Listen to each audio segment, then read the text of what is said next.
हजारों जवाबों से अच्छी है मेरी खामोशी, न जाने कितने सवालों की आबरू रश।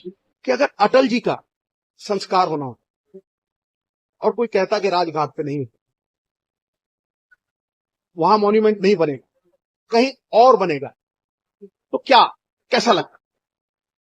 आपने इसके पहले सारे प्रधानमंत्रियों का अंतिम संस्कार देखा होगा, लगभग सारे प्रधानमंत्रियों का, जो देश के प्रधानमंत्री रहे हैं, पूर्व प्रधानमंत्री, उनका अंतिम संस्कार राजघाट परिसर में हुआ। तो आप राजघाट परिसर में डॉक्टर मनमोहन सिंह जी के अंतिम संस्कार की जगह देने के लिए तैयार नहीं है। नमस्कार। इहलोक को भूमि, भोजन, शिक्षा, सूचना का अधिकार देने वाले पूर्व प्रधानमंत्री मनमोहन सिंह परलोक के लिए निगम बोधि घाट से प्रस्थान कर गए। उनकी पार्टी कांग्रेस ने उनकी इस परलोक यात्रा के लिए राजघाट जैसी जगह की मांग की थी, जिससे कि वहां मेमोरियल की स्थापना हो सके, लेकिन मोदी सरकार ने इससे इनकार कर दिया। गृह मंत्रालय के आदेश के अनुसार पता चला कि डॉक्टर मनमोहन सिंह जी के अंतिम संस्कार के लिए निगम बोध घाट का चयन केंद्र सरकार के आदेश पर हुआ है। ये दुर्भाग्यपूर्ण है कि देश के पूर्व प्रधानमंत्री, जिन्होंने 10 वर्षों तक देश की अर्थव्यवस्था को मजबूत करने में एक अहम भूमिका निभाई और विश्व में भारत का डंका बजा, मैं समझता हूं कि जिस तरह से निगम बोध घाट का चयन माननीय खड़गे जी के पत्र के बावजूद हुआ, ये बहुत ही दुर्भाग्यपूर्ण है। देश के जो पूर्व प्रधानमंत्री रहे हैं, ये सरकार बार बार उनका अनादर और अपमान करने से नहीं चूकती है। कांग्रेस पार्टी का एक कार्यकर्ता इस निर्णय की कड़े शब्दों में निंदा करता है। राहुल गांधी ने सरकार पर सिख प्रधानमंत्री के अपमान का आरोप लगाया है। कारण साफ है, मनमोहन सिंह पहले अल्पसंख्यक सिख समुदाय से प्रधानमंत्री थे। देश के अन्य प्रधानमंत्रियों की परलोक यात्रा राजघाट जैसे घाट से शुरू हुई, तो मनमोहन सिंह की परलोक यात्रा राजघाट से क्यों नहीं? इंसान चला जाता है ना, तो उसके साथ कोई बैर, कोई दुश्मनी, सब मिट जाता है। लेकिन यहां पे भी राजनीति चल रही है। मैं आपको एक छोटा सा सवाल करता हूं, वो आप इस देश में सब जगह पहुंचाइए कि अगर अटल जी का संस्कार होना हो और कोई कहता कि राजघाट पे नहीं, वहां मॉन्यूमेंट नहीं बनेगा, कहीं और बनेगा, तो कैसा लगता? मतलब जातन लागे सो तन जाने, किसी पार्टी का मसला नहीं है। देश के गौरव में इतिहास का सवाल, ये इंसान खास, ये इंसान जीता जागता इतिहास, समझे नहीं? तो ये जब आप ये कहेंगे तो चाहिए ये था कि दरिया जैसा दिल हो, उचित को जान के उस पर अमल ना करना। एक कायरता का आभास है दोस्त, बड़ा दिल होना चाहिए। लेकिन अगर शरीर 100 किलो का हो और दिल चिड़िया का हो, फिर ऐसा होता। Thank you. भाजपा मनमोहन सिंह के नाम पर राजनीति कर रही है, ये उसके बयान में भी झलकता है। राजघाट पर अंतिम संस्कार के बजाय निगम बोधि घाट क्यों? इसका जवाब देने के बजाय भाजपा कांग्रेस का तथाकथित इतिहास बताने में जुट जाती है। कल कैबिनेट ने अपनी बैठक में यह तय किया कि मनमोहन सिंह जी की स्मृति में एक स्मारक और समाधि स्थल बनाया जाएगा, और इसमें जो भी प्रक्रियागत समय होगा, कांग्रेस पार्टी को यह कन्वे किया गया। कैबिनेट के तुरंत बाद गृह मंत्री आदरणीय अमित शाह जी ने कांग्रेस के अध्यक्ष आदरणीय मल्लिकार्जुन खड़गे जी को यह कन्वे किया कि सरकार स्मारक बनाने के लिए निर्णय ले चुकी है, और अब जमीन का अधिग्रहण, ट्रस्ट का बनना और जमीन का ट्रांसफर जैसी प्रक्रियाएं पूर्ण होने के बाद जो समय लगेगा, उसके द्वारा यथोचित और यथाशीघ्र यह कार्य किया जाएगा। भाजपा के इस उत्तर से कांग्रेस सहमत नहीं है। क्यों? क्योंकि ये सभी जानते हैं कि सरकार के लिए कभी भी कुछ भी संभव है। जो काम आप 3 दिन बाद करेंगे, 3 दिन बाद करेंगे, फॉर्मेलिटी आप करेंगे, करना ही है। लेकिन अगर आज कर दिया होता आपने, तो शायद ज्यादा, कुछ मामलों में सरकार को नियम कानून से बंधना नहीं चाहिए। अटल जी का अंतिम संस्कार था तो सरकार ने किया था ना, अलॉट किया था ना, तो डॉक्टर मनमोहन सिंह साहब जैसा देश का इतना बड़ा बेटा अगर हमें छोड़ के जा रहा था तो उसी जगह पे अंतिम संस्कार होना चाहिए था ना, जहां मेमोरियल बनेगा, और वो अलॉट हो सकता था। सरकार युद्ध स्तर पे पूरा 1 दिन का समय मिला, आप कर सकते थे आराम से। लेकिन ठीक है, मुझे लगता है कि डॉक्टर मनमोहन सिंह साहब का कद जो है इन सारी चीजों से बहुत बड़ा है, बहुत बड़ा है। सरकार को थोड़ा और संवेदनशील होना चाहिए। आपने इसके पहले सारे प्रधानमंत्रियों का अंतिम संस्कार देखा होगा, लगभग सारे प्रधानमंत्रियों का, जो देश के प्रधानमंत्री रहे हैं, पूर्व प्रधानमंत्री, उनका अंतिम संस्कार राजघाट परिसर में हुआ। तो आप राजघाट परिसर में डॉक्टर मनमोहन सिंह जी के अंतिम संस्कार की जगह देने के लिए तैयार नहीं है। ये भारतीय जनता पार्टी की सोच है। ये अपने आप को संस्कारी पार्टी कहते हैं। ये अपने आप को कहते हैं कि हम दुनिया के सबसे बड़ी पार्टी हैं। दुनिया की सबसे बड़ी लेकिन सबसे छोटी मानसिकता वाली पार्टी है ये। बहुत अफसोस है मुझे, और ये कहीं ना कहीं पूरे दुनिया में रहने वाला और भारत में रहने वाला एक एक व्यक्ति शर्मसार है कि मोदी सरकार ये क्या कर रही है। देश के प्रधानमंत्री रह चुके एक व्यक्ति को आप अंतिम संस्कार के लिए राजघाट परिसर में जगह देने को तैयार नहीं है। एक पूर्व प्रधानमंत्री का नाम बताइए जिसका निगमबोध घाट में अंतिम संस्कार हुआ हो। वाजपेयी जी हो या किसी का भी नाम आप ले लीजिए, राजीव जी हो, इंदिरा जी हो, किसी का नाम ले लीजिए आप। ये भारतीय जनता पार्टी की सोच को, प्रधानमंत्री नरेंद्र मोदी जी की सोच को उजागर करता, और सिख समाज से आने वाले एकमात्र प्रधानमंत्री हैं डॉक्टर मनमोहन सिंह जी।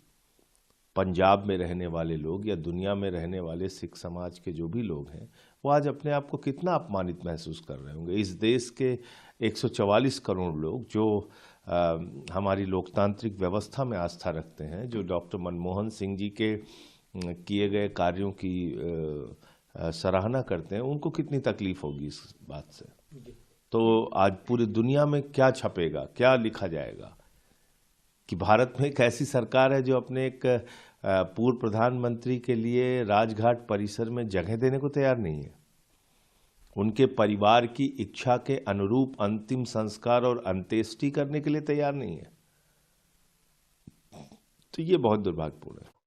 अब सवाल ये उठता है कि क्या मोदी सरकार ने मनमोहन को राजघाट जैसी जगह पर 2 गज जमीन इसलिए मुहैया नहीं कराया कि मोदी पर डॉक्टर मनमोहन ने बड़ा सियासी हमला किया था। मनमोहन सिंह ने कहा था कि नरेंद्र मोदी इस देश के लिए विपदा साबित होंगे। That without discussing the merits of Mr. Narendra Modi, I sincerely believe that it would be disastrous for the country to have Narendra Modi as the Prime Minister. सवाल ये है कि राजनीति में इस तरह की बातें तो होती रहती हैं। खुद मोदी ने मनमोहन सिंह को क्या क्या नहीं कहा था। बाथरूम में रेनकोट पहन करके नहाना, ये कला तो डॉक्टर साहब ही जानते हैं और कोई नहीं जानता।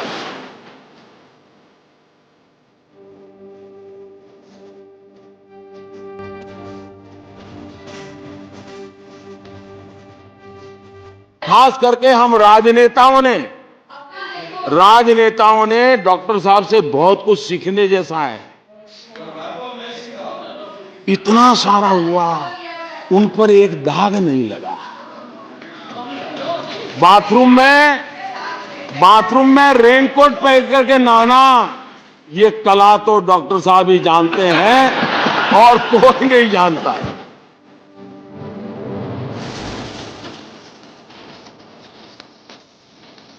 मनमोहन सिंह जी ने अपने विचार रखे थे, किताब निकली है आपकी तरफ से, उसकी फॉरवर्ड डॉक्टर साहब ने लिखी है।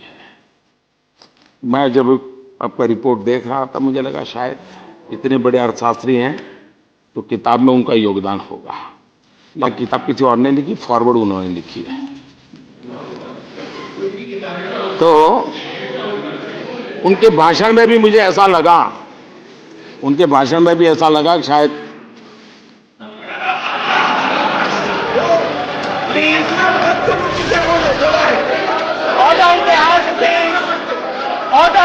पीएम के बयान से हार हुए हैं सर? पीएम ने जिस तरह से नाम लिया सर, पीएम ने जिस तरह से आप पर सीधा तौर पे मोदी जी जैसा बता रहे हैं, क्या मनमोहन सिंह वैसे थे? इसे किसी नेता के बजाय शंकराचार्य से समझते हैं। एक बार पूज्यपाद ब्रह्मलीन गुरु जी महाराज के साथ एक प्रतिनिधि मंडल बनाकर हम लोग डॉक्टर मनमोहन सिंह जी से मिले और उनको 5 सूत्रीय मांगे दी गई, जिनमें एक था गंगा कार्य योजना प्रथम चरण और द्वितीय चरण को निरस्त किया जाना,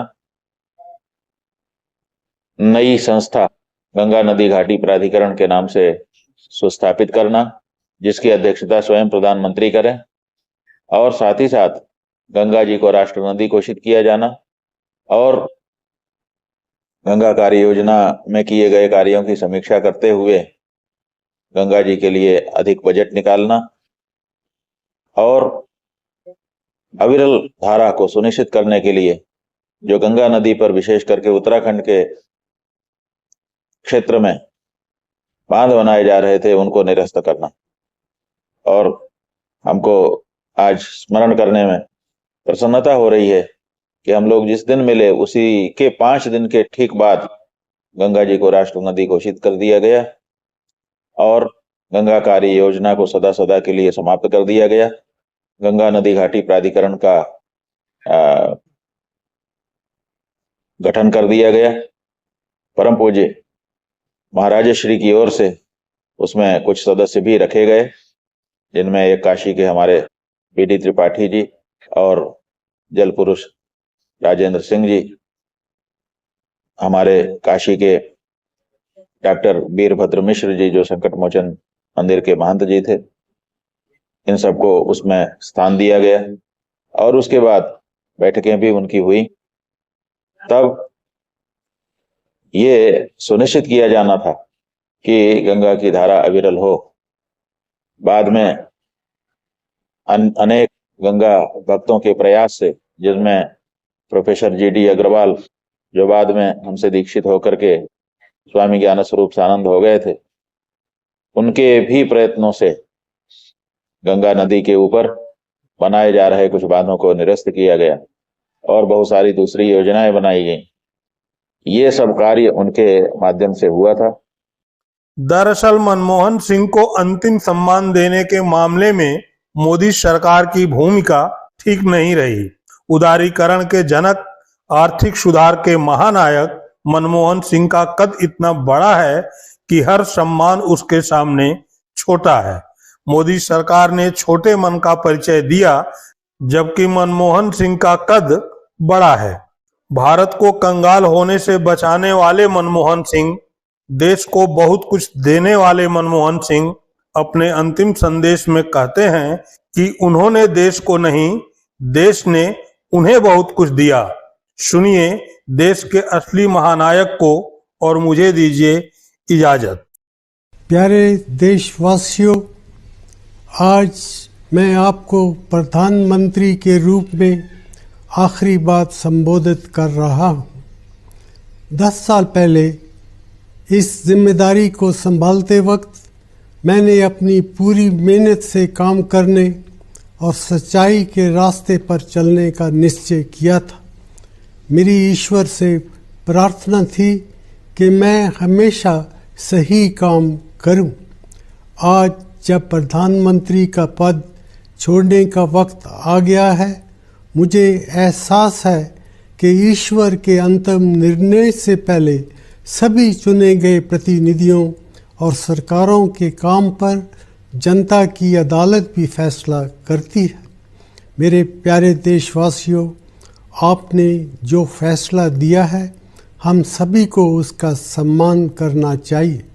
इन लोकसभा चुनाव से हमारी लोकतांत्रिक व्यवस्था की जड़ें मजबूत हुई हैं। जैसा मैंने कई बार कहा है, मेरा सार्वजनिक जीवन एक खुली किताब है। मैंने हमेशा अपनी पूरी क्षमता से अपने महान राष्ट्र की सेवा करने की कोशिश की है। पिछले 10 सालों के दौरान हमने बहुत सी सफलताएं और उपलब्धियां हासिल की हैं, जिन पर हमें गर्व है। आज हमारा देश हर मायने में 10 साल पहले के भारत से कहीं ज़्यादा मजबूत है। देश की सफलताओं का श्रेय मैं आप सबको देता हूँ, लेकिन अभी भी हमारे देश में विकास की बहुत सी संभावनाएं हैं, जिनका फ़ायदा उठाने के लिए हमें एकजुट होकर कड़ी मेहनत करने की ज़रूरत है। प्रधानमंत्री का पद छोड़ने के बाद भी आपके प्यार और मोहब्बत की याद हमेशा मेरे जहन में ताज़ा रहेगी। मुझे जो कुछ भी मिला है इस देश से ही मिला है। एक ऐसा देश जिसने बंटवारे के कारण बेघर हुए एक बच्चे को इतने ऊंचे पद तक पहुंचा दिया। ये एक ऐसा कर्ज है जिसे मैं कभी अदा नहीं कर सकता। ये एक ऐसा सम्मान भी है जिस पर मुझे हमेशा गर्व रहेगा। मित्रों, मुझे भारत के भविष्य के बारे में पूरा इत्मीनान है। मुझे पक्का विश्वास है कि वो समय आ गया है जब भारत दुनिया की बदलती हुई अर्थव्यवस्थाओं में एक महत्वपूर्ण शक्ति के रूप में उभरेगा। परंपरा को आधुनिकता के साथ और विविधता को एकता के साथ मिलाते हुए हमारा देश दुनिया को आगे का रास्ता दिखा सकता है। अपने महान देश की सेवा करने का मौका मिलना मेरा सौभाग्य रहा है। मैं इससे ज़्यादा कुछ और नहीं मांग सकता था। मेरी शुभकामना है कि आने वाली सरकार अपने कामकाज में